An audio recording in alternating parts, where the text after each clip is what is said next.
Olá, boa tarde. Boa tarde a todos. Quanto tempo que eu não fazia live, estava com saudade das lives, estou meio enferrujada aqui nas ferramentas. Boa tarde, pessoal. Hoje, dia 2 de agosto, nosso agosto dourado, 17 horas. Estamos aqui para falar sobre o aleitamento materno no contexto da prematuridade, com convidados muito especiais. Live transmitida pelo perfil do Facebook da ONG-Prematuridade.com e também pelo YouTube, onde essa live vai ficar salva, no Facebook também. E estamos aqui com convidados muito especiais para trazer vários aspectos, panoramas e também relatos pessoais de aleitamento materno, né, do processo da amamentação com o bebê prematuro. Então, vou apresentando aqui os nossos convidados e trazendo eles para a tela. Nossa convidada, a doutora Maria Albertina Rego, ela é pediatra. Deixa eu chamar aqui a doutora Maria Albertina para a tela. Boa tarde, doutora Maria Albertina, bem-vinda. Boa tarde a todos, a todas. Um prazer estar aqui com você, Denise, com todas as mães, os colegas e toda a comunidade que está aí nos assistindo. Obrigada, obrigada. O prazer é todo nosso. Doutora Albertina é pediatra, neonatologista, presidente do Departamento Científico de Neonatologia da Sociedade Brasileira de Pediatria, do Departamento de Políticas Públicas da Sociedade Brasileira de Pediatria, né, doutora Albertina? Fazendo a correção aqui. Também membro da Sociedade Mineira de Pediatria. Vou adicionar aqui também na nossa live a Daiane Zdradek. Deixa eu ver se eu consigo chamar a Dai. Se o sinal voltou. Oi, Dai, boa tarde. Boa tarde, gratidão pelo convite. A Dai, gente, é administradora, é palestrante, é consteladora familiar e organizacional e é mãe do prematurinho Frederico, que nasceu de 31 semanas e ficou 30 dias internado na UTI. Obrigada, Dai, por estar aqui com a gente também. Vou chamar aqui o nosso querido Dr. Moisés Chensinski. Boa tarde, Dr. Moisés, bem-vindo. Boa tarde, tudo bem, gente? Uma delícia estar aqui nesse meio prematuro, é muito legal. A gente sente o acolhimento desde a chegada, né? Muito bom e vamos conversar, Vamos lá. Doutor Moisés é pediatra, é membro da Câmara Técnica de Aleitamento Materno do Ministério da Saúde, coordenador do livro Aleitamento Materno na Era Moderna, Vencendo Desafios, da Sociedade de Pediatria de São Paulo, co-criador da iniciativa do Consultório Amigo da Amamentação, criador e gestor do movimento Eu Apoio Leite Materno. Vou chamar aqui para a tela também, para fazer companhia para a gente, a Daniele Silva. Oi, Dani, boa tarde, bem-vinda. Olá, boa tarde. Mais uma vez, obrigada pelo convite, Denise. Sempre bom estar com vocês aqui. Obrigada, que bom te ter conosco. A Dani é engenheira de alimentos e é coordenadora do Banco de Leite Humano do Instituto Fernandes Figueira, Fiocruz. Obrigada, Dani. Vou chamar aqui também a Tati Marques. Olá, Tati, boa tarde. Bem-vinda. Tá no mudo, Tati. Voltei. Agora sim. Voltei? Ai, voltou. Boa tarde, pessoal. Obrigada pelo convite. Muito bom estar aqui. Obrigada. Que bom te ter aqui com a gente. A Tati é mãe do Martim, é advogada, consultora de branding pessoal e professora de yoga. Bem-vinda. E vou chamar aqui o nosso querido Dr. Luiz Tavares. Luiz é pediatra, poeta, escritor, pós-graduado no curso multiprofissional em cuidados paliativos da Casa do Cuidar e autor do livro Poemas para Almas Apressadas. Que bom te ter aqui conosco também, Luiz.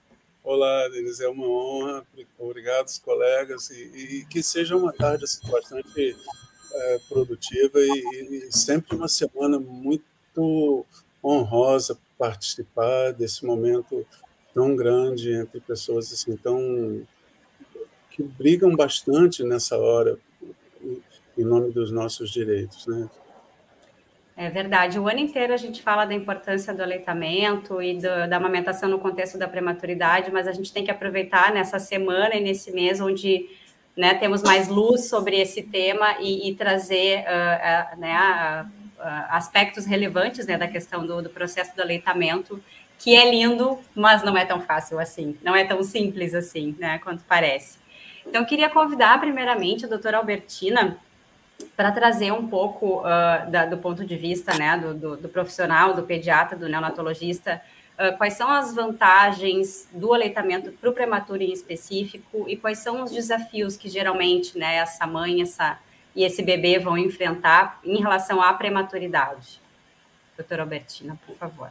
Olha só, quero só fazer... A Denise já corrigiu, mas eu vou reforçar. Eu acabei de finalizar a gestão de residência no Departamento Científico de Neonatologia da Sociedade Brasileira de Pediatria, a doutora Lícia, agora está na presidência, isso é muito recente, então por isso que a gente ainda está nessa fase de transição, e eu presido o Departamento Científico de Neonatologia da Sociedade Mineira de Pediatria. Trabalho em políticas públicas, né, como consultora de órgãos internacionais, na representação nacional, e na SBP agora, na Sociedade Brasileira de Pediatria, vou coordenar, vou começar esse trabalho. Na verdade, ele já começou com outros nomes, né? Mas agora ele recebeu o nome de Políticas Públicas em Neonatologia. Fundamental porque a prematuridade está num contexto da rede de atenção à saúde materno-infantil, né? É muito importante a gente entender a condição da prematuridade. A prematuridade não é o agudo ali, no dia do nascimento de um prematuro, é uma condição que acutizou, que nos trouxe, né, essa condição emergencial que acutizou, que nos trouxe, né, essa condição emergencial. Oi. Acho que agora resolveu. Eu acho que era o doutor Moisés. Eu silenciei o seu microfone aqui um pouquinho, doutor Moisés. Não? Tá bem. Pode seguir, doutora Albertina. Mas é uma condição crônica, né? Ela vem determinada lá até antes do pré-natal, né? É uma condição que vem da genética numa interação com o ambiente e na gravidez com a condição materna já estruturada aí nessa coisa complexa entre ambiente, genética, mudança de... E aí vai até para... Até é complexo de explicar em poucas palavras, né? Mas essa interação do ambiente com a genética, e aí vem o nosso neném, esse prematuro no meio dessa coisa conturbada do período perinatal, né? Os pais é que explicam muito melhor do que nós, profissionais de saúde, que explicamos muito a técnica, mas somos sensibilizados para a condição, claro, né? Bom, a prematuridade, ela é o problema maior do mundo na saúde reprodutiva. Ela não é um contexto brasileiro, ela é um contexto mundial. E vem desde os anos 90.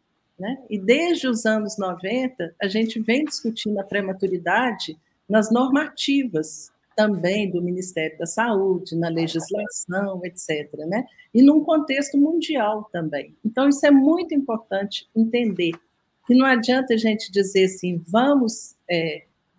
a criança, o prematuro, tem que amamentar, deve amamentar, a mãe tem que ter aquela disponibilidade, mas não está isolado, é um contexto muito global e que precisa ser entendido dessa forma para que exista o sucesso, que é aquilo que a Denise colocou. Não é tão simples, não é simples mesmo. A saúde é complexa, a prematuridade é uma condição complexa, e o prematuro não é um prematuro, né? Eles são vários prematuros, não é só a idade gestacional que os diferencia, né?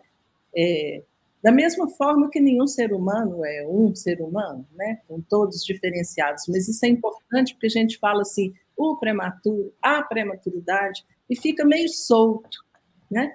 Se a gente, então, traz aquela criança, a criança individualmente, elas sim com necessidades claras, que num contexto epidemiológico a gente fala prematuridade, mas no contexto individual ela tem necessidades muito, muito claras, muito específicas, muito singulares.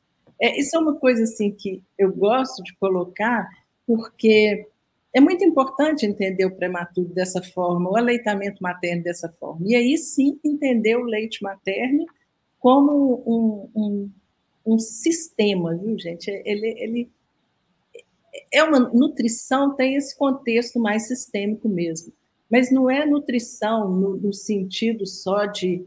também proteína, lípido, carboidrato, proteínas específicas que a gente não encontra em outros alimentos e que tem a função de proteína que a gente conhece, né, de ajudar no desenvolvimento corporal, né, junto com gordura e carboidrato, mas é proteína no sentido de uma série de funções singulares, de fator de crescimento, de proteção contra infecção, que junto com aqueles fatores que a gente nem fala, que são os micronutrientes, que a gente não lembra deles, não existe outro alimento, e feito por aquela mãe daquela criança. Então, não tem jeito. É o que a gente gosta de ouvir, né? É o medicamento, entre aspas, né? É o sistema mais completo e mais complexo para suprir as necessidades da criança desde o primeiro dia de vida, mesmo uma criança que nasce com 700, 800, 900 gramas. Isso a ciência já esclareceu, não adianta, não tem mais dúvida disso. Tá? Eu vou parar por aqui, mas eu queria trazer esse contexto inicial, que é assim que eu entendo a criança prematura, na necessidade da mãe, porque não tem jeito de ter leite materno sem pôr a mãe lá dentro da UTI, desde a hora que ela pode, né? E que Deus queira sempre que seja no primeiro dia pós-nascimento. E aí, a unidade neonatal, já falei isso no Agosto Dourado do ano passado, vou repetir, a unidade neonatal deve chamar unidade materno-neonatal. Não existe uma criança sem a mãe, biológica ou não, mas é mãe, então é unidade materno-neonatal. Perfeito, doutora Albertina, muito obrigada. Eu lembro dessa sua fala mesmo, e daqui a pouco a gente pode transformar essa nomenclatura, essa mudança de nomenclatura num projeto de lei, em alguma coisa porque é importante dizer que o bebê precisa dos pais ali, da mãe, que a mãe e o pai e o leite materno são um remédio, também são um medicamento para esse bebê. E muito importante essa sua fala em relação ao leite materno, que é, sim, né, o padrão ouro para o bebê, mesmo o bebê prematuro, independente do grau de prematuridade, do peso dele, mas que isso deve ser sempre um processo individualizado, porque cada prematuro é único, né, no seu grau de prematuridade e na sua própria individualidade do ser, né? Então, obrigada, doutora Albertina. Eu queria pedir agora para a Dai trazer um relato, né, de mãe de prematura, mãe do Fred, como foi a experiência, o processo de amamentação ou não do Fred, para ti, Dai, porque para a gente é importante ter essa perspectiva de quem, né, passou por isso, né, para que todo mundo possa entender. Bem-vinda, querida. Gratidão, Denise. Eu sempre fico muito feliz quando consigo encaixar assim, essas oportunidades. Não é sempre que eu vejo esses chamados, então acredito que nada é por acaso de hoje eu estar aqui. Eu me emocionei, vibrei e quase que não cabi dentro de mim ouvindo a doutora Maria, porque eu amamentei o Frederico, né, a partir do 10º dia de vida dele. Embora eu tivesse leite, fizeram uma avaliação clínica, física, não sei bem qual é o termo, e era recomendado que ele não mamasse ainda, porque tinha alguma alteraçãozinha. E isso foi um pouco frustrante, eu confesso, porque eu estava ansiosa, né, por tocar, por pegar, como toda mãe que não é preparada para ser mãe de prematuro. Nenhuma mãe é preparada para ser mãe de prematuro, né? Eu fiquei deitada a partir das 25 semanas, mas eu tinha certeza que meu filho ia nascer a termo, porque eu ia ficar deitada. Então, por mais que a gente saiba que pode acontecer, a gente não se prepara para ser mãe de prematuro, né?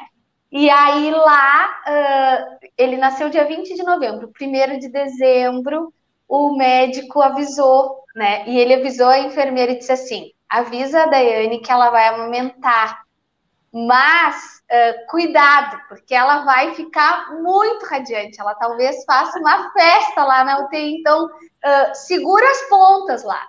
E foi exatamente o que eu fiz. Ela me avisou com cuidado, pediu para eu controlar os ânimos, mas eu realmente explodi de alegria, de emoção.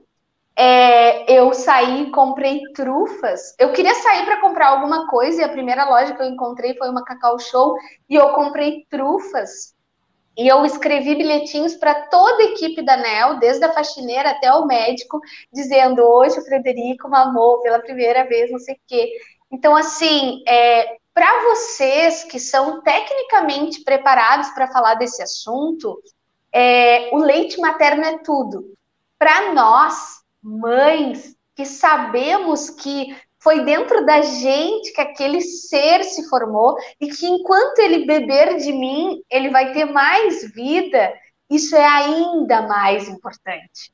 Então, para mim, amamentar era dar vida para o meu filho que estava numa situação frágil, desconhecida pela minha família. Todos os bebês da minha família nasceram a termo e muito grandes. Então, ter um filho muito pequeno na incubadora, todo aquele contexto, ele era desconfortável, mas como eu venho de uma criação, de uma natureza muito otimista, eu fui uma mãe feliz.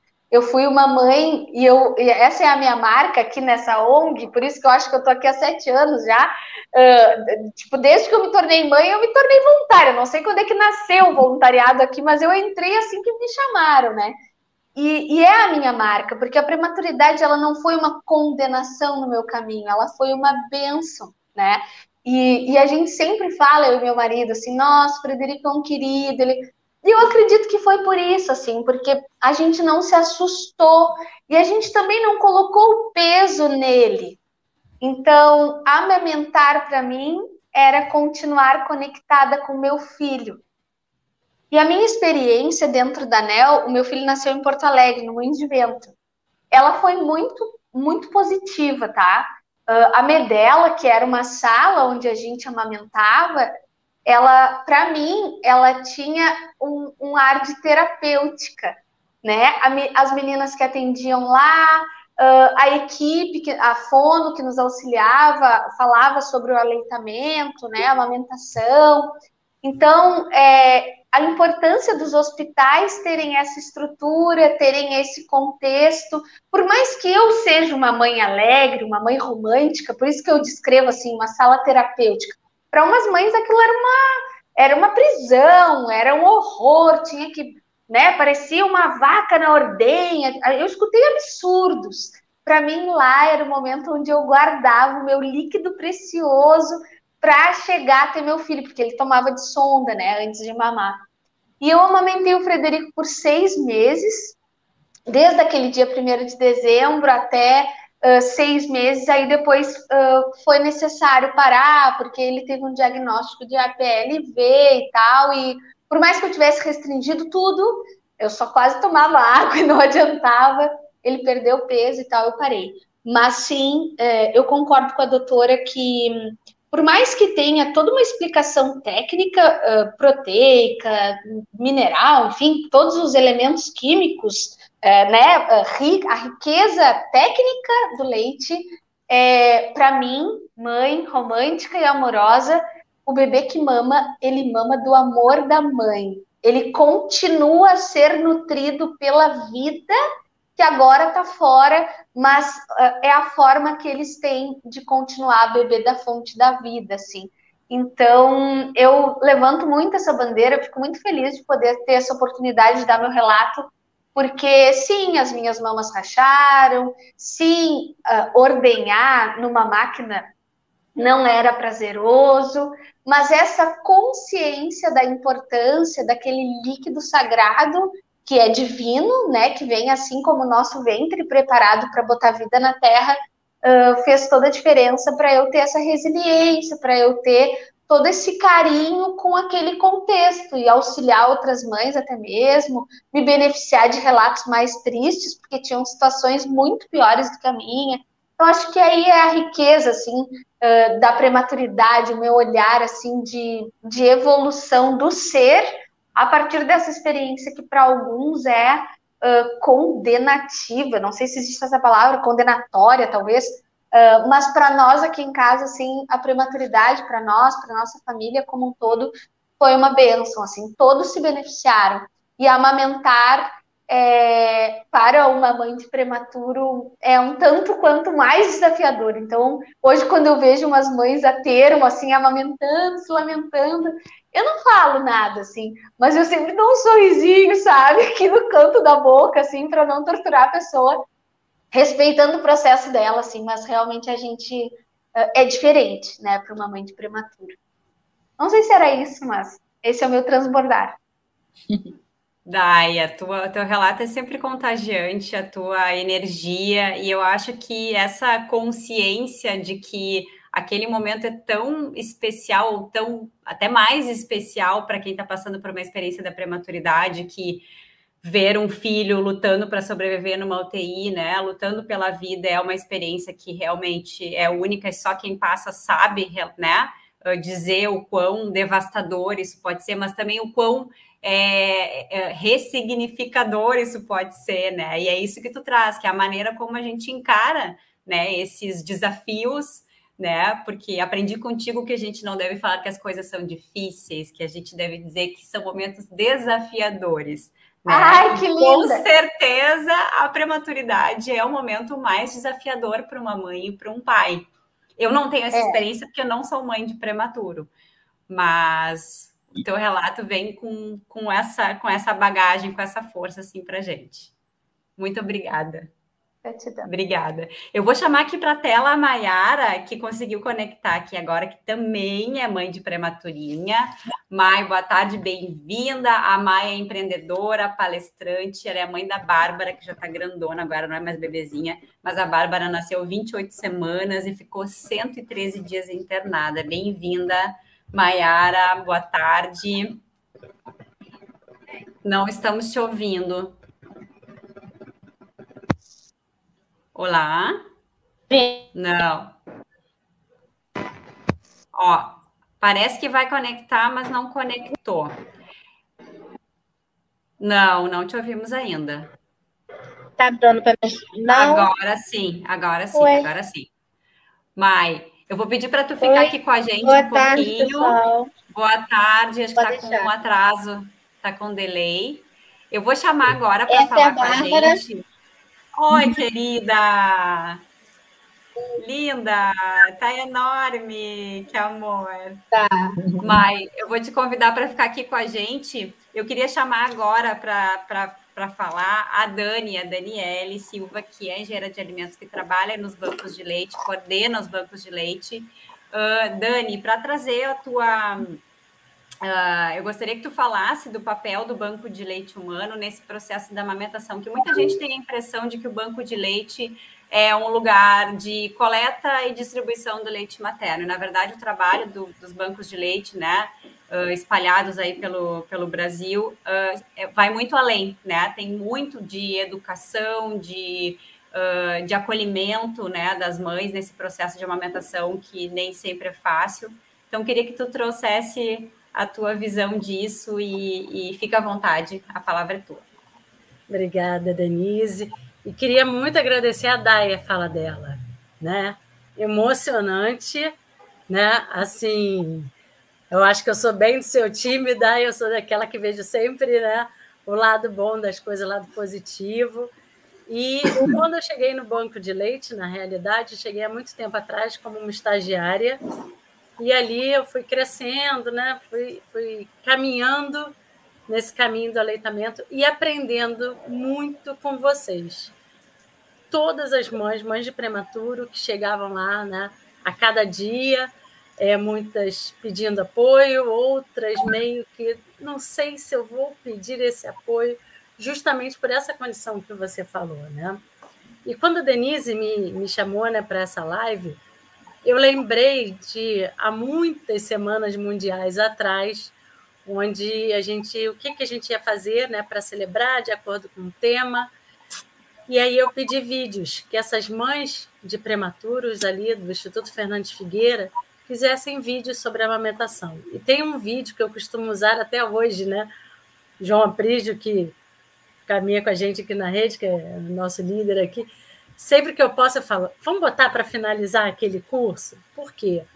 É uma mãe de gemelares prematuros, né, nascidos ali com 30, 31 semanas, e a gente convida ela. E ela apareceu para fazer o filme com eles no canguru, eles já estavam no canguru, com eles no canguru, a sonda que ia alimentar, e a gente estava ali arrumando as câmeras, e no momento que a gente foi arrumar as câmeras, ela começa a conversar com eles, o porquê dela estar ali, o porquê dela estar fazendo aquele filme. Imediatamente, né, a gente que tinha um monte de pergunta para fazer, a gente não fez pergunta nenhuma e deixou aquele vídeo acontecer sem que ela percebesse naquele momento, né? Porque a conversa dela era a conversa de uma mãe, uma mulher, mãe de prematuros, com muito conhecimento do porquê aquele canguru, do porquê aquela sonda naquele momento, da importância, né? Porque outras mulheres estavam ajudando ela, apoiando ela a ter leite para ela conseguir amamentar os bebês depois, né? Então, aquilo para mim, como uma profissional que trabalha num banco de leite, uma profissional, né, que veio da área técnica e que desconhecia os bancos de leite até então, né? E que, como vocês falaram, né, o doutor Moisés bem lembrou aí, começa a Semana Mundial, né, o Agosto Dourado começa no dia 15 de junho e vai até 15 de setembro. Não! A gente precisa promover mais isso, a gente precisa trazer isso. Agradeço muito aqui a doutora, na figura da Sociedade Brasileira de Pediatria, que nos apoia também, a ONG Prematuridade Sem Falar, que traz esse aleitamento o tempo todo. E há muitos e muitos anos atrás, esse banco de leite ele era só um entreposto de leite humano. Ele era um grande lactário. E foi aí que a gente viu, né? Esse modelo se modifica buscando, não, a gente não é só ter o leite humano, a gente não tem que ter o leite humano guardado aqui porque ele é um medicamento, porque ele é um alimento funcional, porque ele vai ajudar a diminuir o tempo de internação, porque ele tem todos esses nutrientes, né? E um nutriente que muito se estuda e muito ainda se descobre, né? Não, a gente precisa apoiar essa mulher a amamentar. Essa mulher que teve o seu bebê prematuro, essa mulher que teve o seu bebê a termo. Infelizmente, quando nasce um bebê, né, a gente sabe que todo o processo é fisiológico da amamentação, é biológico, mas existem outras características por trás disso. A Dai bem exemplificou aqui que quando ela estava numa sala ali, tirando o leite para o filho dela, enquanto uma mulher estava achando aquilo ali um processo, né, dignificante, amoroso, carinhoso, uma outra não achava tanto, não se sentia tão bem. Por quê? Será que as duas mulheres tiveram a mesma vivência? Será que ela foi amamentada anteriormente? Será que os familiares? Será que a rede de apoio dela? Então, com isso, a gente precisou trazer, né, um pouco dessa psicologia, as bases do aconselhamento. A gente precisa trabalhar também o ouvir. Eu posso muito bem chegar para, né, nesse dia que eu fui fazer essa gravação com essa mãe de prematuro, eu podia muito bem ter ligado a câmera e pedido a ela, por favor, me fale sobre a amamentação, mas me fale assim, porque nós estamos numa semana mundial que tem essa temática, né? Não, eu aproveitei aquele momento que ela carinhosamente estava preparando os filhos para uma gravação, né? Esse vídeo está disponível no YouTube da rede, né? Então, foi aquele sentimento que ela usou. Então, quando uma mulher vem buscar apoio, ou quando nós vamos até essa mulher, a gente escuta primeiro. A gente vê, né, o porquê, né, dessa apreensão de não amamentar, ou porque ela acha que tem um pouco leite, né? E aí vem os mitos também da sociedade, né? A gente tem a mãe de prematuro e muitas das vezes um profissional de saúde pode chegar para ela, olha, mas você não vai amamentar agora. Mas esse não vai amamentar foi o primeiro relato dele. O agora veio depois. E o que fica na cabeça dessa mulher é o não vai amamentar. Olha, seu filho vai ter que usar uma sonda. Olha, a senhora, a gente vai estimular essa amamentação e a gente vai começar essa amamentação por um artifício, pela sonda, depois vamos passar no copinho, que aí a senhora já vai poder pegar aqui no colinho o seu bebê, se tornar mais responsável por essa dieta até ele chegar no peito. E a gente sabe que vai ter uma insegurança quando for para o peito, né? Você não precisa ser a mãe com 100% de habilidades. Não, a gente vai construir isso juntos. Então, é essa área, né, esse macro processo dentro dos bancos de leite, que, como falou a Denise, muitas vezes é desconhecido, né? Que é o banco de leite como um centro, uma casa de apoio ao aleitamento materno, como uma casa de apoio a essa mulher que, muitas das vezes, ela não sabe nem onde buscar, né, esse apoio, e aí ela chega ao banco de leite, às vezes falando assim, olha, eu só vim aqui para desistir realmente. E aí a gente senta, a gente conversa, a gente explica, e a gente vai falar da nutrição, a gente vai falar do leite como medicamento, do alimento funcional, a gente vai ensinar ela, né, e da melhor forma possível, né, tentando, muitas das vezes, não usar palavras tão científicas assim, para que ela possa entender. E aí, dentro desse macroprocesso, a gente fala que a amamentação ela começa quando você se descobre gestante. São os grupos educativos para gestantes e suas famílias, e sua rede de apoio. Quem vai estar ali do seu lado na hora que você for de mamar? Então, hoje em dia, a gente, né, no Fernandes Figueira, a gente trouxe para dentro do banco de leite, né, um pouco da responsabilidade da curva glicêmica, onde a mulher toma o açúcar e espera ali, faz um intervalo de 2 horas. Ao invés dela ficar ali na porta do laboratório esperando 2 horas, a gente traz para dentro do banco de leite, com todas as mulheres que fazem pré-natal no Instituto, para a gente conversar sobre a amamentação. E é lógico que a gente tem a mulher super curiosa, que ela quer saber tudo de amamentação, que é o primeiro bebê dela, e tem aquela que já teve 2, 3 filhos e não teve sucesso. E fala, não é nada disso. Não, e aí a gente começa a conversar, e essa troca de experiências sempre é muito rica. E a gente pede, vem com o seu acompanhante, vem com o parceiro, a parceira, vem com a avó, vem com quem estiver ali por perto, para que ele possa seguir te apoiando. E eu acho que é esse o papel de vocês voluntárias também aqui da ONG, né? É mostrar ali, quando mostra a Bárbara desse tamanho todo, né? E fala, não, olha, ela ficou ali na UTI, ela ficou muito tempo, mas eu recebi apoio daqueles profissionais de saúde, recebi o apoio também de outras mulheres que ali estavam e consegui amamentar. E hoje a Bárbara está aí dando tchau para a gente na live, mostrando que é super possível, né? Então, esse também é um papel do banco de leite, né? E também contar com o apoio de outras mulheres, né, que estejam amamentando seus bebês, que tenham uma produção de leite, de doar o leite. A gente realiza o controle de qualidade, pasteuriza e doa. E doa como? Né? Como bem aqui falou a doutora Albertina nas questões nutricionais, calorias, a proteína, né? O tempo do leite, que a gente sabe, né, que a característica do leite da mãe de prematuro ela se estende um pouco mais nessas questões de fatores de proteção. A gente, durante todo esse processo, a gente analisa essas características e direciona para essa mãe de prematuro que está iniciando esse seu processo de lactação e que o seu bebê precisa, a gente tenta direcionar o leite mais próximo da característica dessa mulher, né? Então, um bebê prematuro ali, ele precisa de um colostro, a gente vê se ainda tem uma mãe de outra prematuro com a mesma temporalidade, a gente vê que são baixas calorias que o médico solicitou ou são altas calorias.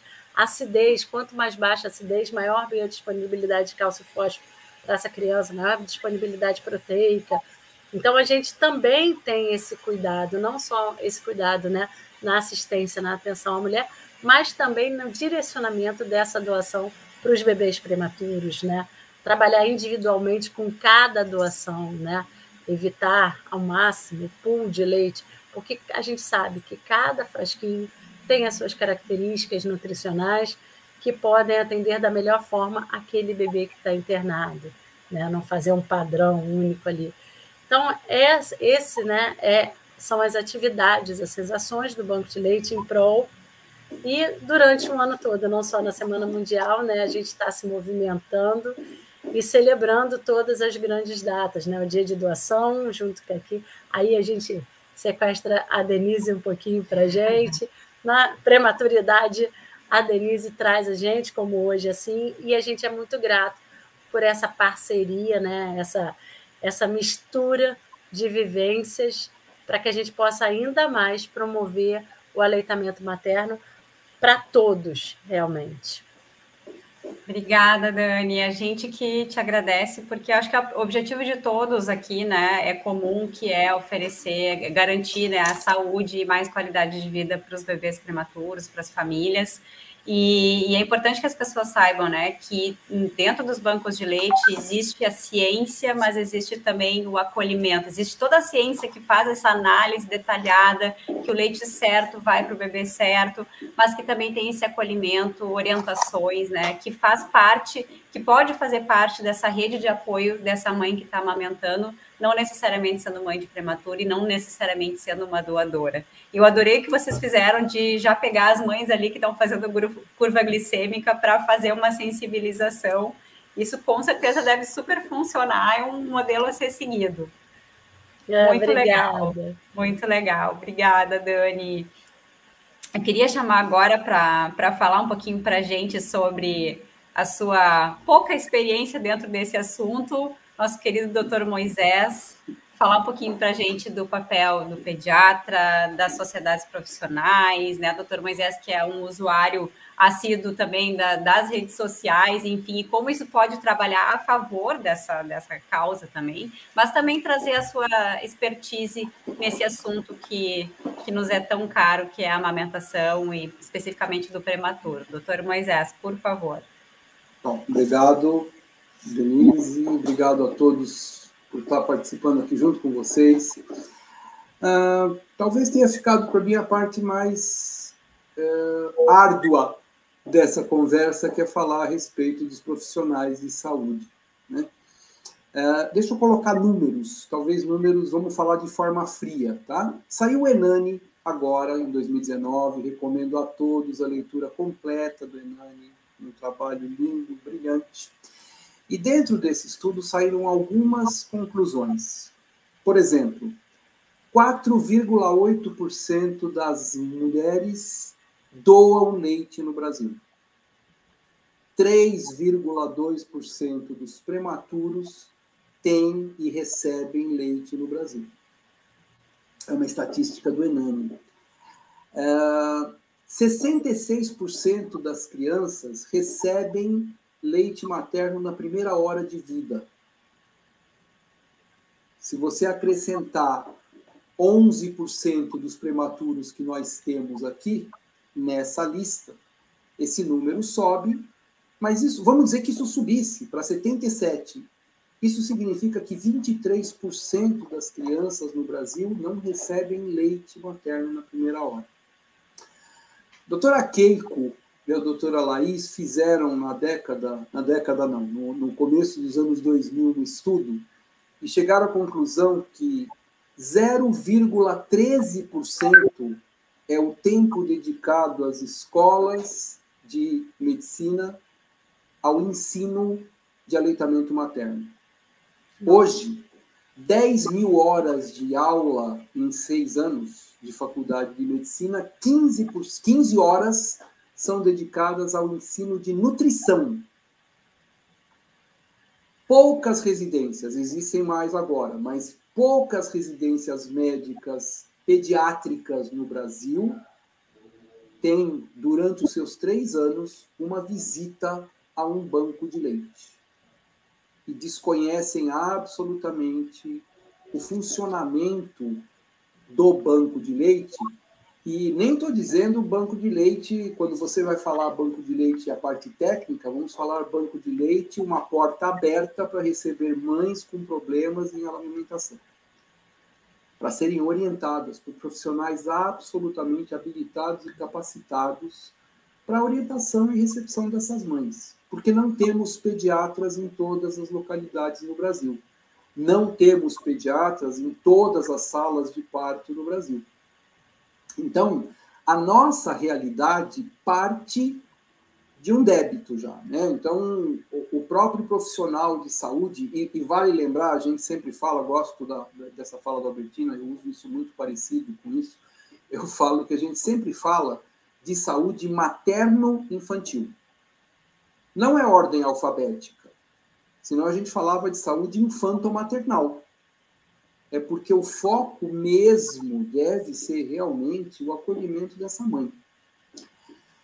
Aleitamento materno é um direito de mãe e bebê. E esse é um cuidado enorme que nós precisamos ter. Ele não é uma obrigação. Todas as vezes que a gente chega à Semana Mundial de Aleitamento Materno, abrem-se feridas. E essas feridas das mães que não puderam, não conseguiram amamentar. Nas redes sociais, e eu tenho uma coluna de aleitamento materno na revista Crescer, no site da Crescer, no site Papo de Mãe, na editora Timo. São 3 colunas que eu faço só de aleitamento materno. O último artigo que eu escrevi foi de um estudo que foi publicado agora, recentemente, feito com prematuros, e foram avaliados esses prematuros com 7 anos de idade. E a conclusão do estudo foi: crianças prematuras, quanto mais leite, mais cedo, quanto maior volume e quanto por mais tempo eles recebem o leite materno, aos 7 anos de idade, eles apresentam maiores capacidades em matemática, em outras questões de ensino, e tem um índice menor de TDAH. Estudos mostram bebês prematuros com grande proporção do TDAH. Isto foi trazido como uma informação. Eu ainda tive dentro desse... E isso eu escrevi para Crescer. Na Crescer, eles publicam e eles me chamam para compartilhar a informação. Quando eu compartilho a informação, teve comentários de mães que se sentiram extremamente ultrajadas, porque elas, não tendo capacidade de amamentar naquele momento, acabaram se sentindo más mães. Porque os seus bebês, então, não vão ser tão inteligentes. Neste momento, a informação precisa ter muito cuidado, e olha, eu tenho todo o cuidado do mundo com a informação e não qualificar uma mãe melhor ou pior porque ela amamenta ou deixa de amamentar. E esse é um momento importante onde a indústria de substituto de leite materno trabalha de uma forma brilhante. Eles dividem os grupos. Eles são todos favoráveis ao aleitamento materno, mas eles dividem os grupos. O grupo das mães que amamentam do grupo das mães que não amamentam. E, reconhecendo a importância do leite materno, se colocam à disposição, criando, por exemplo, fórmulas do sono, que foram lançadas com esse nome. O leite do sono. Quem é a mãe que não sonha em dormir uma noite inteira e que seu bebê mame às 9 horas da noite, acorde às 6 horas da manhã? É um dos sonhos. E isso acaba sendo utilizado e desempodera essas mulheres. Mães de prematuro aprendem a se empoderar nas UTIs. Caleja, tudo isso, essa força aparece na UTI. Nem todas conseguem amamentar. Cabe a nós, profissionais de saúde materna e infantil, servir como, da mesma forma do aleitamento materno, proteger, promover e apoiar o aleitamento materno nessa fase. há 5 anos eu já faço a tradução do folder da UABA, da Semana Mundial de Aleitamento Materno de Português, e ele é revisado pela Marina Rea, a Miriam Santos de Brasília colabora com a gente, e a gente entrega esse folder para o UABA. É o folder que está publicado lá. Ele está muito interessante, mas quando eu traduzi, eu recebi um recado de uma odontopediatra, porque lá eles dividem na parte entre os protagonistas da área de saúde e os protagonistas da comunidade. E entre os protagonistas da área de saúde, eu recebi um recado de uma odontopediatra falando assim, eles não colocaram odontopediatra.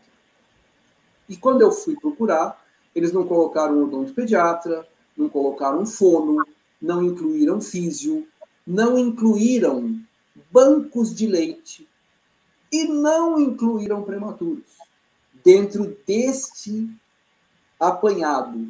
Ah, mas será que... Olha, com certeza não foi esquecimento.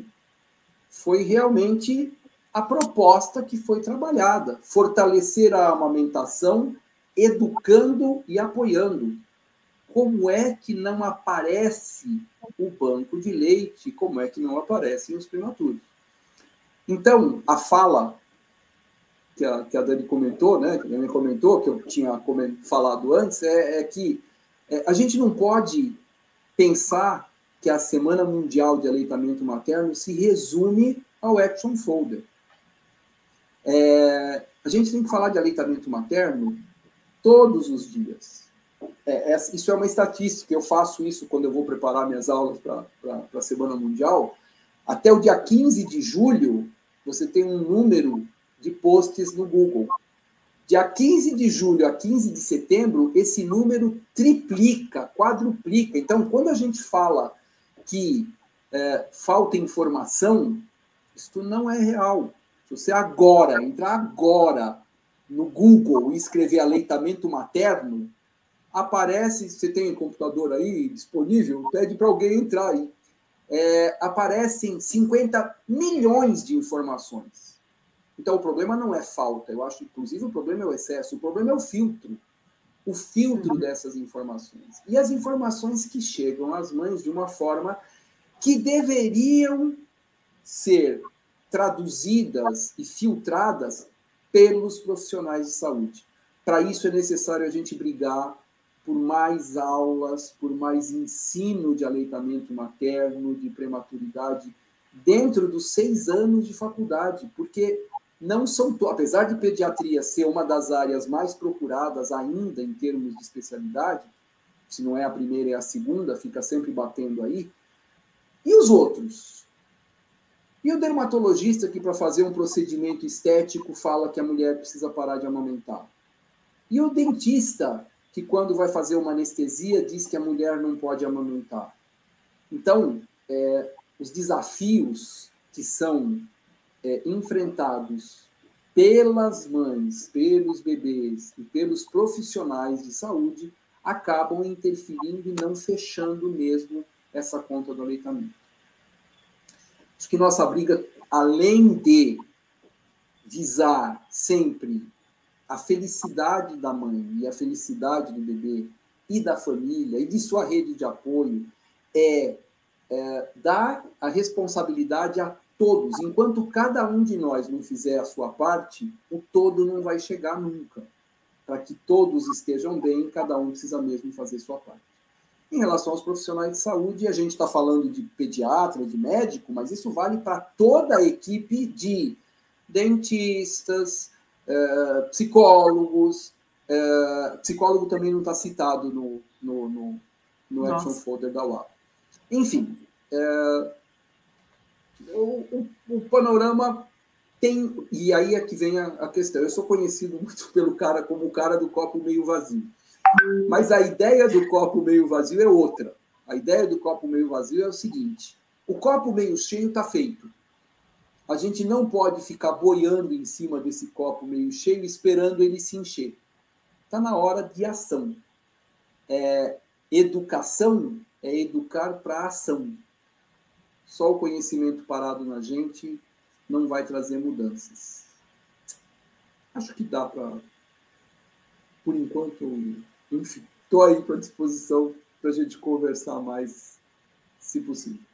Tá bom? Obrigada, doutor Moisés, e que bom que temos um copo meio vazio assim, que nos traz tantas reflexões que são importantíssimas, né? Acho que isso que tu trouxeste em relação ao papel de toda equipe interdisciplinar que faz atendimento do binômio mãe-bebê e também de toda a sociedade, de apoiar, de promover o aleitamento, né? De trazer isso também de uma forma leve, né? Sem pressionar necessariamente as mães. A questão da influência do marketing, que mesmo a gente tendo uma legislação bem rígida aqui no Brasil, é um desafio, né, diário para quem quer apoiar e promover a amamentação.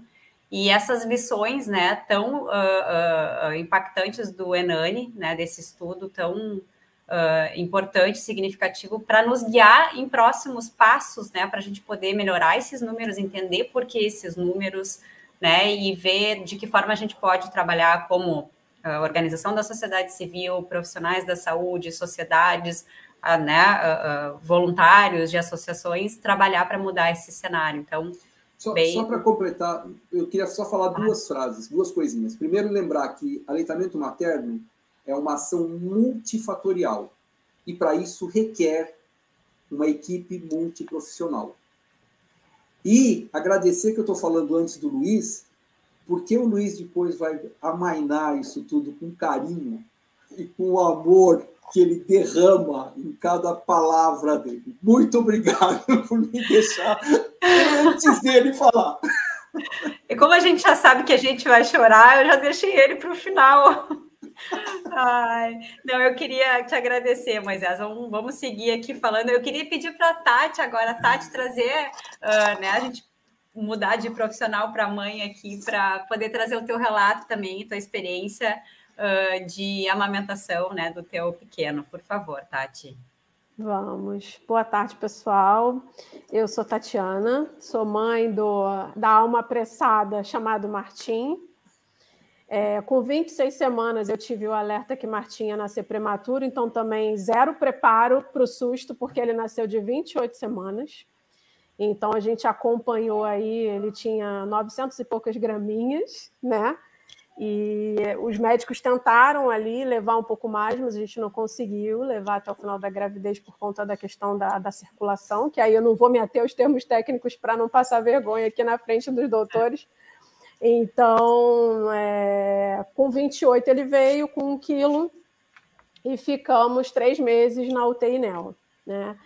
E, assim, a minha experiência com a amamentação foi, assim, o desafio da prematuridade é muito grande, mas a parte da amamentação, para mim, foi um bálsamo, assim, dentro de tudo que a gente conseguiu viver, né, dentro do hospital, e eu digo a gente porque o meu marido foi muito parceiro, minha família foi muito parceira, eu tive muito apoio durante todo esse processo, então eu me sinto muito privilegiada para poder falar de prematuridade e amamentação. Então, assim, Martim foi desde o primeiro momento que ele pôde receber as gotinhas lá, né, porque com 900 e poucas gramas se começam com aquelas gotinhas, sempre foram do meu leite, né? E, assim, o hospital nos abraçou de uma forma muito legal, mesmo eu já tendo alguma consciência sobre a amamentação, né, de estudar e de buscar informações.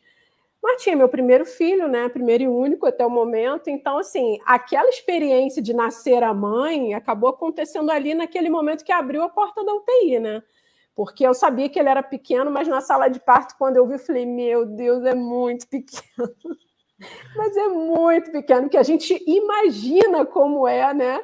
E aí, quando o médico chegou, não, esse aqui é Martim, mas a gente tem que levar, né? Para fazer tudo, né? É um processo meio tenso ali naqueles primeiros minutos.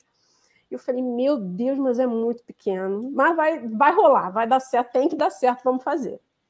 Então, assim, foi 100% dedicação. Beber água, conversar com ele, curtir os momentos do lactário, apesar de, como a Dai falou, muitas, assim, a gente escutava, né, as mães chorando, porque cada uma vivendo os seus momentos, os meus foram muito difíceis também nesses 3 meses, né? Como dizia a minha médica, você vai ter dias bons, dias ótimos, dias ruins e dias muito ruins. Mas vai passar, porque você vai vencer e você vai estar dedicada ali. Então, e foi isso, assim, tinha dia que ganhava lá as 10 gramas, no dia seguinte perdia 15. Eu falo, meu Deus, mas vamos lá, vamos continuar. Então, assim, a minha experiência, né, eu fui muito incentivada pelo próprio hospital, pela própria equipe médica. Não, é importante, vamos fazer, vamos cuidar, vamos beber água, vamos se alimentar direito, né, fazer as pausas, né, porque mãe de UTI tem aquela coisa de ficar ali junto com o bebê, né, e é muito importante ficar, né. E eu ficava ali naquela conversa, e cantava música, e trocava ideia com ele, e fazia todo aquele ritual ali, faz o canguru, mas eu fazia sempre as minhas pausas. A visita só abria, né, a partir de 10 da manhã na UTI, às vezes 9, 10 da manhã, mas eu já chegava lá para aquele leitinho da manhã, que era às 7 da manhã, aí ficava lá, ia para o lactário, depois esperava, e curtia um pouco, né, dentro do que a gente podia curtir dentro de uma UTI, esse momento de respirar enquanto está fazendo aquela ordenha ali, né? É uma máquina, mas era a forma também de eu me comunicar melhor ainda com meu filho, né? Eu sabia que eu podia falar, que eu podia segurar muitas vezes, mas aí vem as apneias, vem os medos da mãe, né? Que eu tive muitos medos nesse início, por ele ser tão pequenininho, aquela questão do tamanico, você não sabe, né? Como segura, como fica.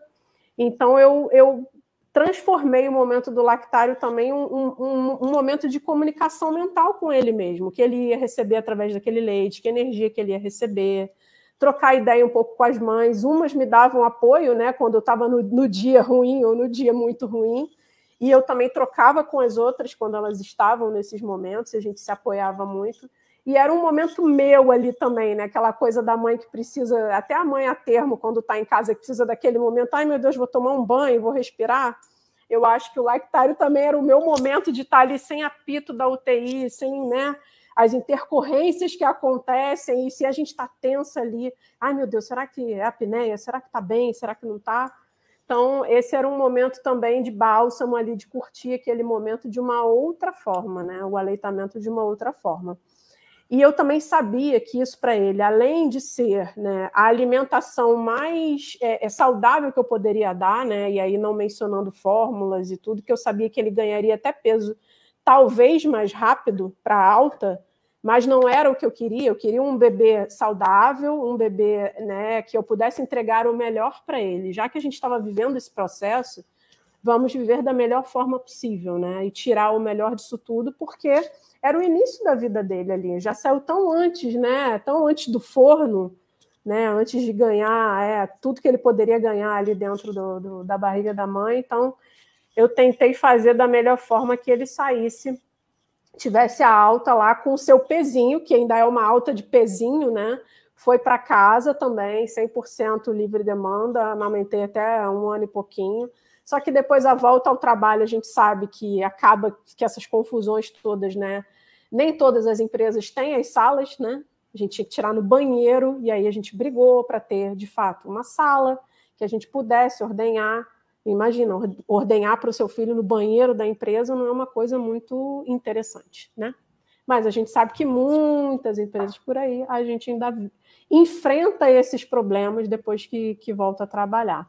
Mas, assim, a minha visão é muito como a da Dai, assim, a prematuridade transformou a vida também da nossa família, da nossa vida.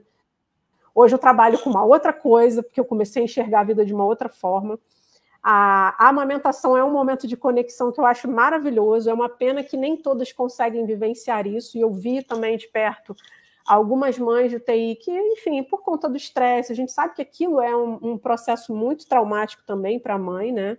Dependendo da intensidade que ela vive a prematuridade. Estamos todas aqui, as três, né, com uma prematuridade mais extrema, então é uma coisa muito intensa, então nem todas conseguem oferecer, né, até por uma questão física mesmo, é uma exaustão física, emocional, mental, acho que tudo ali, né, ficar ali dias e dias, e indo e voltando para casa, e não ter, né, um problema de não ter mais demanda, né, de leite. Então, isso tudo era uma preocupação que eu tinha para poder servi-lo da melhor forma. E estar positiva ali também, e cantar, e brincar, e falar, e no final ainda dizer para ele, né? Responsabilizar já a criança de 28 semanas. Filho, mama direito de madrugada, mamãe deixou o leite. Tem todas as garrafinhas lá, os ml, vê lá e se comporta. Então, eu ainda deixava os recados para ele na hora de sair, para a madrugada ser tranquila e ele mamar o leitinho lá. Mas foi assim, eu gosto de falar muito sobre a prematuridade, eu acho que pouco se fala ainda no Brasil sobre essa experiência, apesar de terem tantos bebês prematuros, né? Hoje a gente está falando de um capítulo importante, que é a amamentação, muito importante, mas eu acho que pouco se fala, acho que a ONG faz um papel muito importante, porque, assim, no corredor, né, do hospital que eu fiquei, no corredor da UTI NEO, ficava o consultório do pediatra, né, chefe lá da UTI, que também atendia os prematurinhos, né, depois da alta.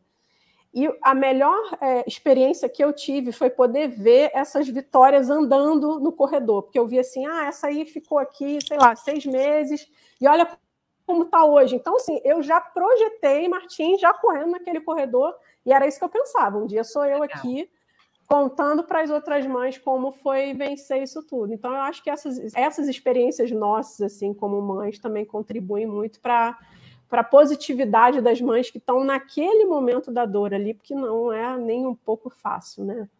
Então, assim, esse é um pouco do meu relato aí com a amamentação e prematuridade. Olha lá o Fred, que amor. Ai, Tati, obrigada. Oi, Fred. Obrigada.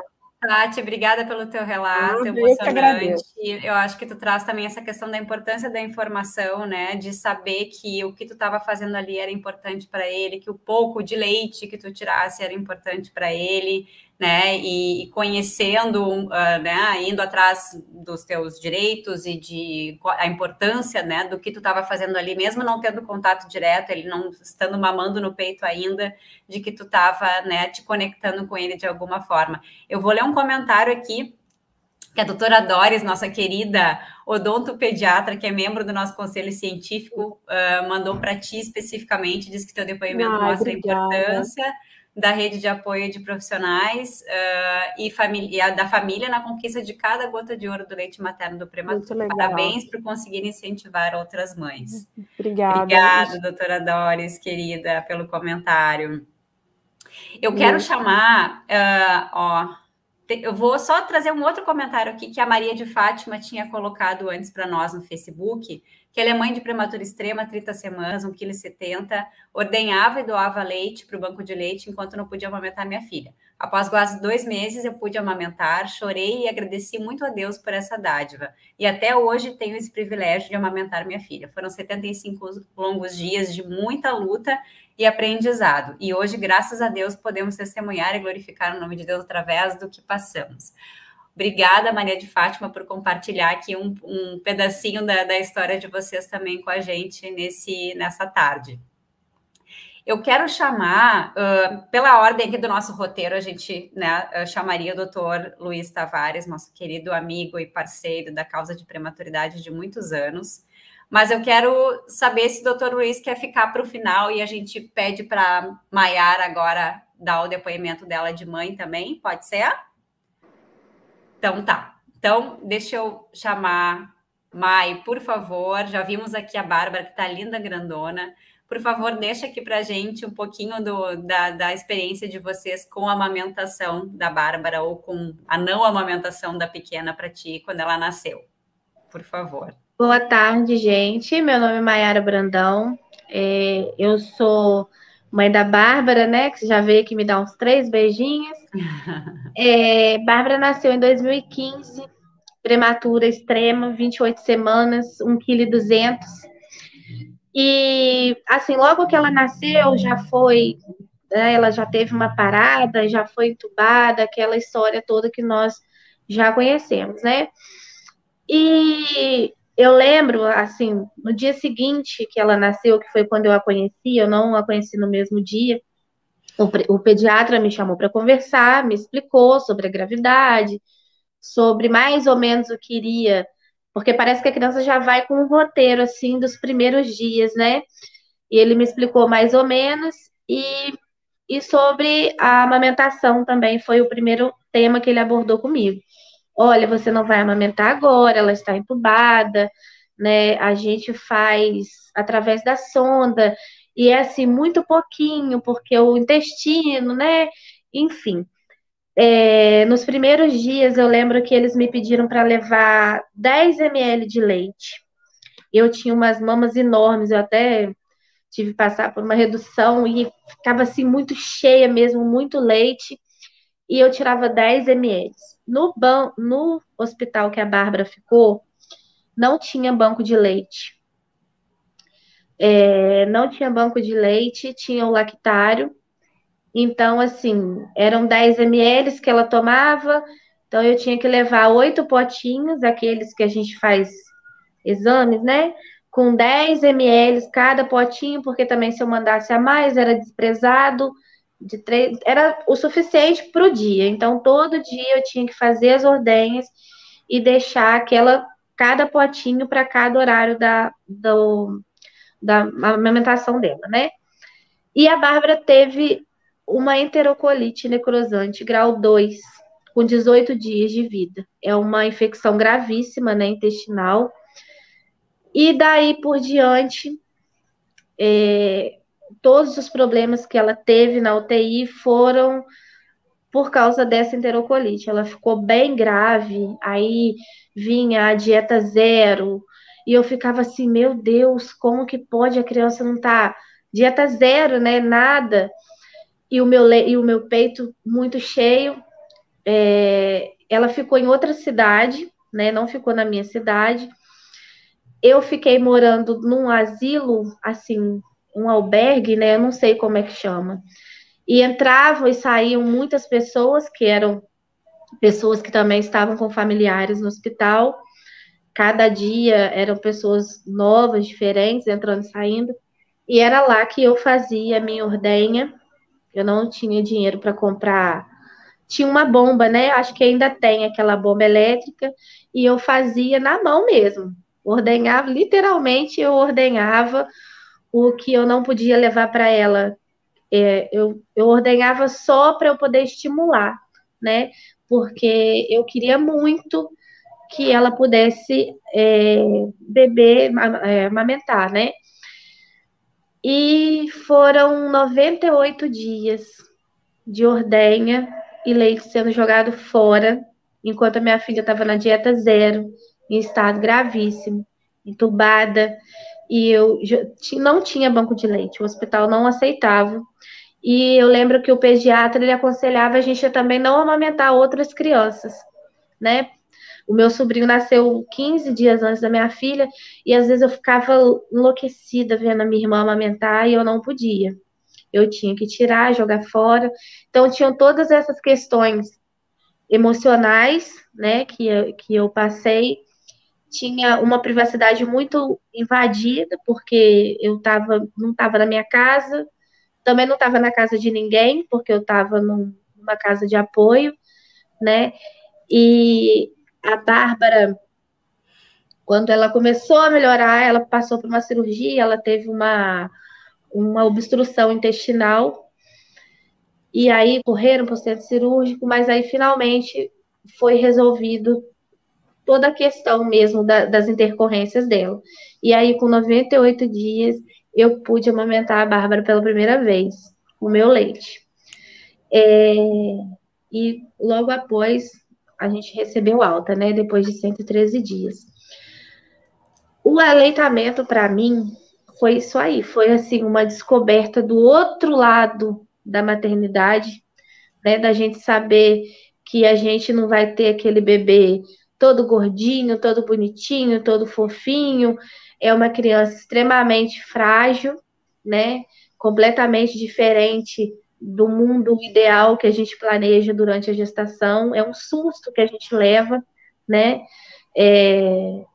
Eu lembro, assim, tenho vídeos, eu gravava todos os dias, eu gravava um vídeo para eu ficar vendo aquele vídeo daquele dia, porque as visitas nessa UTI eram muito restritas, era tudo muito restrito. E eu moro numa cidade muito pequena, aqui somos 28 mil habitantes.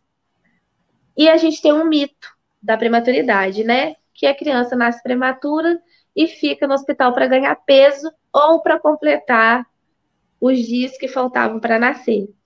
Então, acho que eu conheço a Denise há 7 anos, né, Denise? Que foi logo assim que a Bárbara veio para casa, eu fiquei louca procurando uma ONG, alguma coisa que eu pudesse trazer informações para minha cidade. Então, desde então, eu participo, né, tento fazer aqui palestras. Hoje, menos nos 2 últimos anos que nós tivemos a pandemia, eu vou para esse hospital dar palestra para outras mães que estão lá ou que passaram por lá depois de mim, para falar, para contar justamente a história da Bárbara e para falar justamente do quanto é difícil amamentar. É difícil para as mães a termos, é difícil para a mãe do prematuro também. E eu consegui, assim, com muita luta, muita dificuldade. Eu lembro que uma vez. Já vai! Meu Deus, estão me chamando. Você atende ele para mim? É porque o médico me chamou e falou assim: Mayara, nós vamos voltar. Vamos tentar entrar com a dieta da Bárbara novamente. Eu preciso que você traga 5 ml de leite para a gente fazer um teste. Gente, eu jogava fora, assim, 200, 250 ml de leite cada vez que eu ordenhava. Eu não consegui tirar 5 ml de leite para ela. Não consegui. E eles precisavam justamente, eles não queriam fazer teste com leite artificial, eles queriam fazer com o meu. E eu não consegui. Aquele dia eu não consegui. E daquele dia eles também não entraram com a dieta dela, esperaram quando eu conseguisse para poder fazer o teste e ver se ela ia aceitar. Então, assim, eu sou muito grata, Denise, por tudo que eu aprendi com vocês. Sou muito grata por estar aqui hoje ouvindo as experiências, as histórias.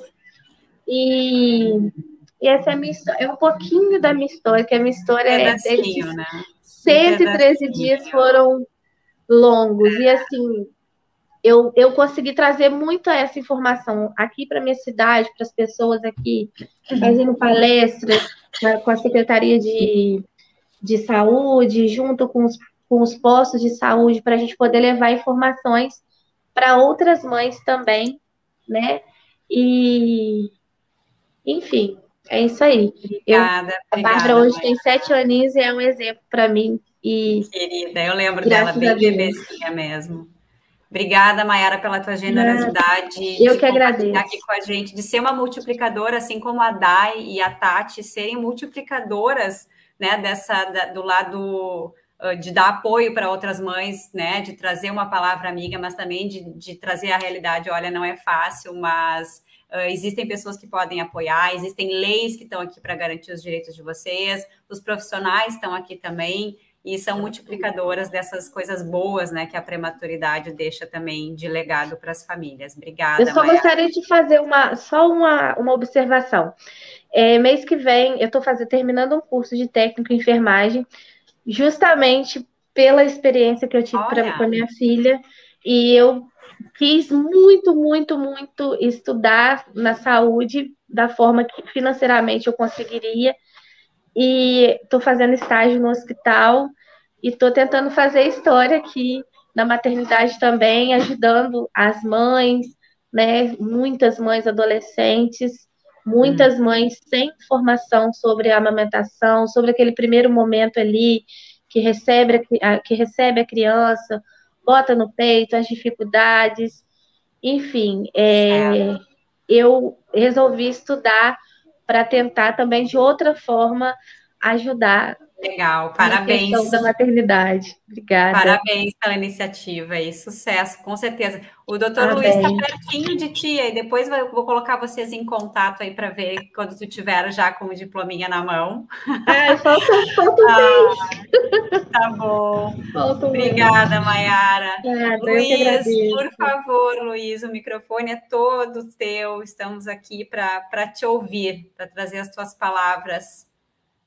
Falar do aleitamento no contexto da prematuridade com a visão de Luiz Tavares.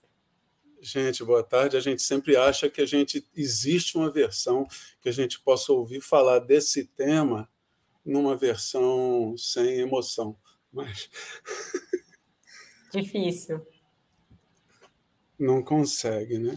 Então, eu vou começar dessa forma, lendo um poema, um trechinho de um poema que eu escrevi e que a gente foi lido a várias vozes num encontro há mais de 10 anos atrás, num encontro nacional de aleitamento materno lá em Fortaleza, né?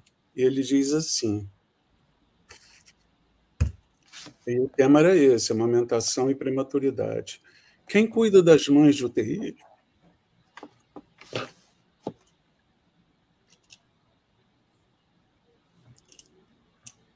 Que decoram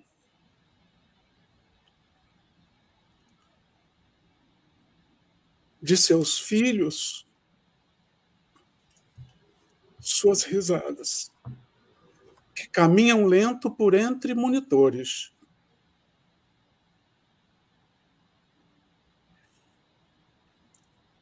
que esbarram em incubadoras distraídas,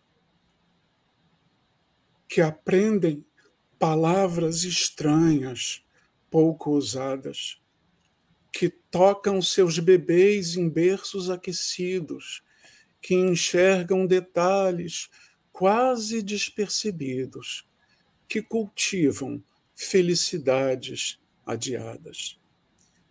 Então, essa pergunta, cada vez que a gente é chamado para ter acesso a uma mãe de UTI, mãe de um prematuro com dificuldade de amamentar, a gente está diante de uma mãe em profundo sofrimento, sofrimento de várias intensidades. E aí a gente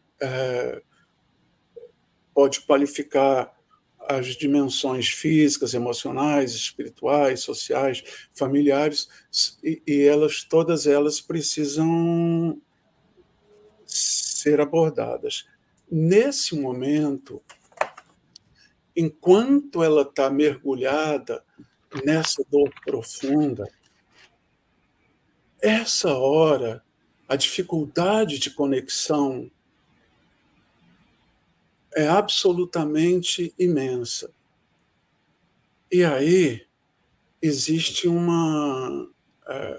porque ela não consegue se conectar. Se você não observa, não nota esse sofrimento, você não se conecta com ela, a sua palavra vai ser perdida. E aí eu preciso só citar aqui aproveitar uma conversa que a gente teve no grupo de WhatsApp, criado para esse encontro de hoje. A gente falava sobre o currículo, sobre o nosso currículo, como a gente vai ser apresentado. Como a gente vai ser apresentado para a nossa conversa de hoje? Diante de uma mãe em sofrimento, a gente vai ser apresentado como propôs Jung numa de suas frases. Conheça todas as teorias. Domine todas as técnicas.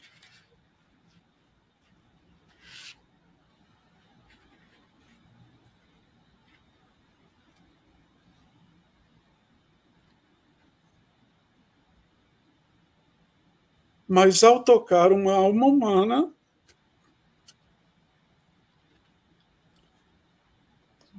seja apenas outra alma humana. Qual é o nosso currículo? Nenhum. Neste primeiro momento, nós não temos currículo. O nosso currículo é inútil. O nosso aprendizado é absolutamente nenhum. Se a gente não esquecer a nossa formação, a gente está diante de uma alma em sofrimento. E é interessante, porque existe um neurocientista chamado Stephen Post, que ele desenvolveu, há pouco mais de 10 anos, uma teoria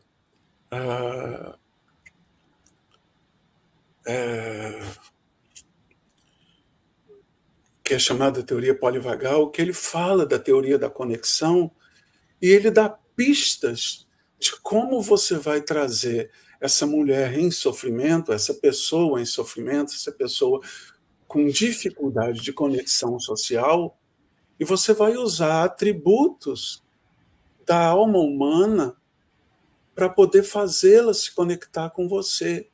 E olha que coisa interessante. Você começa a usar o seu olhar. Então o homem começa a se conectar com outro homem através do olhar. Olhos nos olhos. E quantas vezes a gente não chega para o nosso colega e diz, ele não teve coragem de falar isso olhando nos meus olhos. Quantas vezes a poesia do grande poeta Chico Buarque nos diz, olhos nos olhos, quero ver o que você faz. Então, quando você olha alguém nos olhos, você se conecta com alguém olhando nos olhos, e você traz essa pessoa para um estado de medo, para um estado de temor, para um estado de conexão. O segundo instrumento que você tem é o sorriso. O Daniel Goleman, que é um outro neurocientista, ele diz que existem 15 músculos na face e esses 15 músculos produzem 18 tipos de sorriso, mas o cérebro está preparado para responder sorrisos felizes. Não responde sorrisos de sarcasmo, sorrisos de zombaria. Aí você fala assim, você está rindo de mim ou está sorrindo para mim? Então você sorri para alguém e a pessoa responde aquele sorriso. E o terceiro e talvez mais importante, principalmente dentro de uma UTI, é o som da voz humana, que atrai o ouvido médio e tira o ouvido médio dos sons dos monitores e os sons dos alarmes e desvia para o som, né, da voz humana, trazendo para uma sintonia de segurança, e aí aquela pessoa que está na sua frente passa a se conectar com você, e quantas vezes você ouve, nossa, quando você esteve aqui, eu me senti segura. Na verdade, por que você se sentiu segura? Porque você olhou ela nos olhos, você falou, ela ouviu a tua voz, e você sorriu para ela. Então, na verdade, você usou expressões da alma humana. A partir desse momento de conexão, existe uma característica neurológica que o homem se conecta com o outro através... Nós somos camaleões sociais. Se eu chego assustado, eu assusto o meu grupo. Se eu chego calmo, eu acalmo o meu grupo. Essa é a função minha como profissional. Se eu chego emocionado, eu emociono o meu grupo. Moisés tinha falado isso agora. Ele vai nos emocionar com a minha emoção. Então é isso que a gente faz uns com os outros. Da mesma maneira, a gente aborrece um grupo, a gente acalma um grupo, a gente encanta um grupo. E é isso mais ou menos que a gente faz. A gente é camaleão social dos que estão à nossa volta. E o profissional consegue transferir essa calma.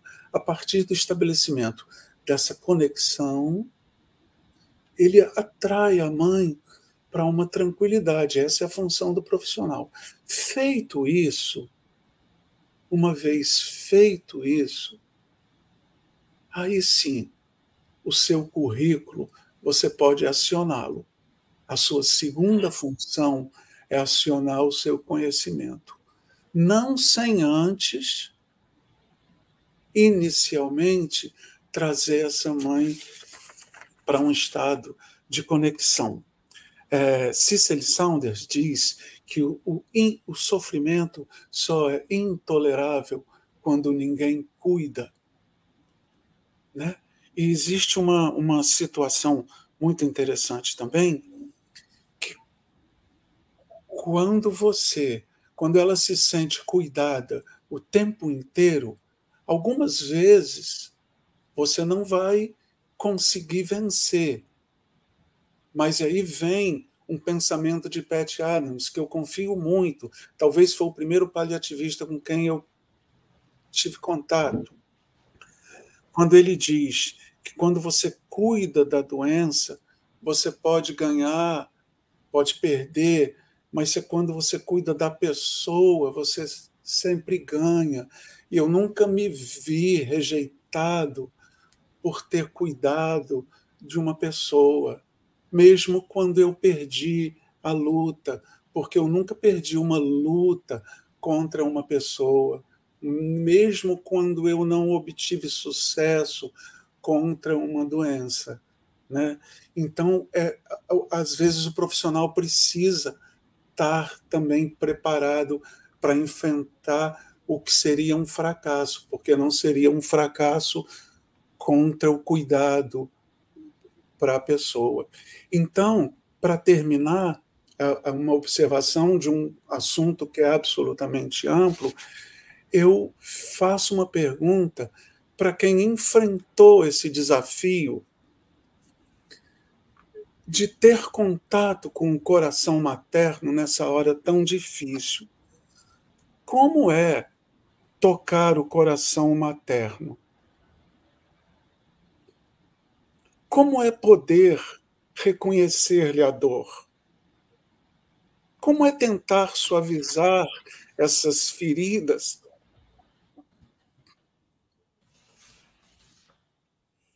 que marcam de forma tão definitiva suas vidas? Como é conectar-se com seu amor? Como é escutar o coração materno? Como é a palavra quando ela não tem tradução?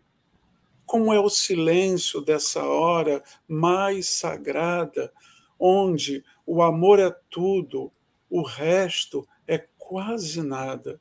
Como é estar diante desse coração?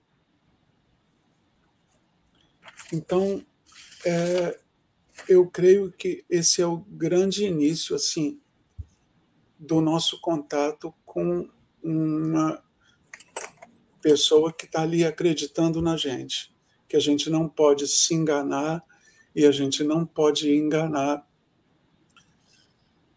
essa alma que está depositando na gente tanta esperança, né? E a gente tem que estar preparado para enfrentar esse desafio, né? É isso aí, minha contribuição para esse momento. Muito obrigado. Luiz, a gente que te agradece. Eu só fui anotando algumas coisas que tu comentou ali em relação a felicidades adiadas, né? E as meninas mães de prematuros sabem bem o que é isso na pele e que é importante a gente lembrar sempre que não só de técnica vive o cuidado à saúde, né? Que a parte do acolhimento, a parte humana, né? Ou essa conexão do olhar, do sorriso, que não tem custo, né? Como isso faz toda a diferença para uma experiência ser melhor ou pior para essas famílias, né? A gente já está chegando a 1h30 de live, então eu queria agradecer, doutor Moisés teve que sair para outra live, a Dai também. Deixa eu chamar a Dai aqui de novo para a gente finalizar. Eu quero agradecer muito. Eu vou só ler um último comentário aqui que a Carol colocou, porque ela conseguiu segurar a pequena dela de 20 semanas, de parto às 20 semanas até 35. Foi infectada com Covid e desenvolvi risco para trombose. Para surpresa da equipe, ela sugou forte e pôde ficar comigo no canguru. Coisa boa. Obrigada pela contribuição aqui, Carol. Gente, eu quero agradecer mais uma vez a contribuição de vocês. Foram falas super importantes, com emoção e com técnica, com conhecimento científico, mas com acolhimento também. As mães, as nossas queridas voluntárias, pelo depoimento aqui, por compartilharem um pouquinho, só um pedacinho da história de vocês. Queria só passar a palavra, então, aqui na ordem da tela, para a gente fazer um agradecimento final e uma despedida. Doutora Albertina, então, por favor, a sua palavra final aqui para a gente. muito rapidinho, vou deixar uma mensagem nessa amplidão aí do contexto. São os perfis da comunicação, né? Então, entender que são inúmeros atores envolvidos, cada um no seu momento de emoção, e aí eu acho que com os índices tão baixos de aleitamento materno, principalmente para o prematuro, que a gente tem que trabalhar em várias vertentes, a gente talvez pensar no aperfeiçoamento do método. Aí é uma coisa para depois pensar maior. Obrigada, boa noite. Perfeito, obrigada, doutora Bertina. Dani, por favor. Eu agradeço mais uma vez o convite, Denise, agradeço, porque realmente a gente sempre tira um aprendizado, né? A gente tinha falado que essa coisa de live, né? Essa coisa do trabalho remoto que veio para a gente, mas eu acho que tem sempre um aprendizado e nunca é demais, é uma oportunidade da gente colocar tanta gente diferente junto, da gente ouvir palavras, né, tão emotivas quanto das mães que estão aqui, né, refletir sobre os pensamentos e poemas do Dr. Luiz, né, e depois eu peço ao Dr. Luiz para o senhor deixar aqui, eu vou pedir a Denise, né, os seus livros, para a gente ter lá no banco de leite, para que não só as mães, mas os profissionais também tenham acesso, né, a esses poemas. Então, muito obrigada a todos vocês, muito obrigada pelo aprendizado de hoje. Obrigada, Dani, obrigada. Maiara, por favor, sua consideração final para a gente ir encerrando aqui. Eu quero agradecer a todos vocês por ter tirado um tempinho para a gente poder conversar. Eu cheguei um pouquinho atrasada, mas muito bom e muito emocionante, doutor Luiz. Me fez chorar em público, eu odeio. Ele faz isso com as pessoas. Pois é, esse texto eu já tinha lido e eu acho que eu já até postei no meu Facebook como legenda de uma foto minha com a minha filha. E a gente precisa realmente refletir quem cuida das mães de UTI, né? E é muito bom todos esses anos estar participando dos trabalhos, estar envolvida com essa ONG, que é quem cuida das mães de UTI. Né, Denise? Muito obrigada a todos vocês. É uma honra e um prazer imenso. Obrigada, Maiara. Doutor Luiz, por favor, sua palavra final. Olha, eu acho que na vida a gente tem que, isso já foi falado aqui, não me recordo exatamente por quem, mas a gente tem que sempre que transformar os desafios em dádivas e realmente a gente não pode sucumbir diante dos problemas que surgem para a gente. Eu acho que foi a Dai, né? A gente precisa crescer diante deles, né? Precisa enfrentar diante deles, porque eles não e a prematuridade e a amamentação são desafios que a gente tem que levar. E para mim foi uma honra estar diante de cada uma das pessoas que está aqui, né? Independente dos resultados conseguidos, são os desafios enfrentados e a força com a qual a gente se predispôs a encará-los. Um carinho enorme para cada uma de vocês.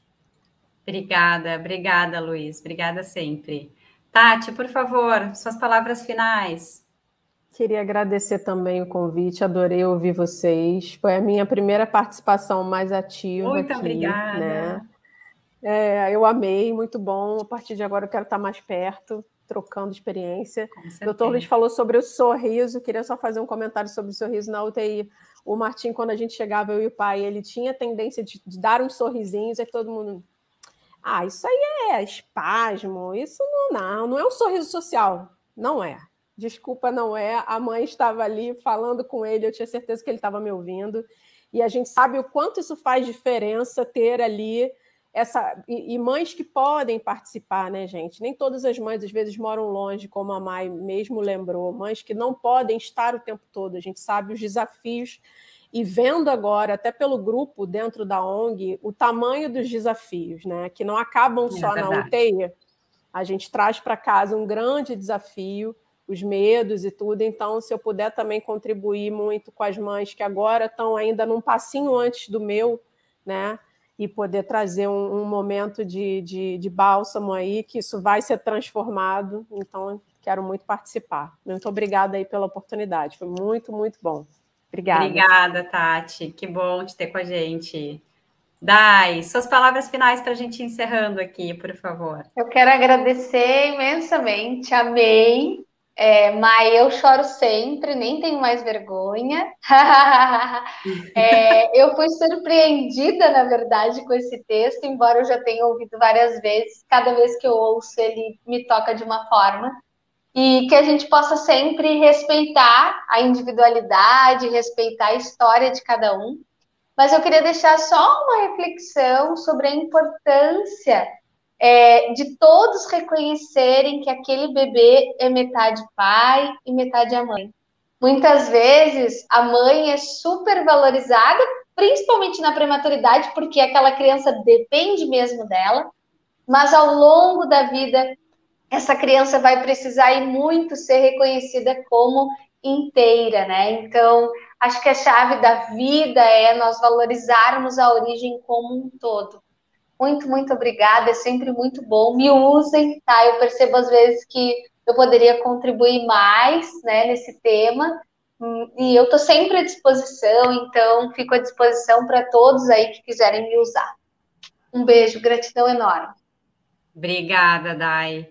Gente, agradecendo mais uma vez os nossos convidados pelas contribuições maravilhosas, agradecendo quem acompanhou aqui, a live vai ficar salva no Facebook e no YouTube da ONG, e a gente segue não só nesse agosto, mas durante o ano inteiro, no próximo ano que vem por aí, falando de aleitamento materno, falando de prematuridade, dos dois assuntos juntos, e contem com a ONG também, quem precisar de apoio, e os contatos aqui dos nossos profissionais também. E agradecer a todos de novo. Desejar um bom final de tarde, um bom agosto e até mais. Obrigada, gente. Tchau, tchau.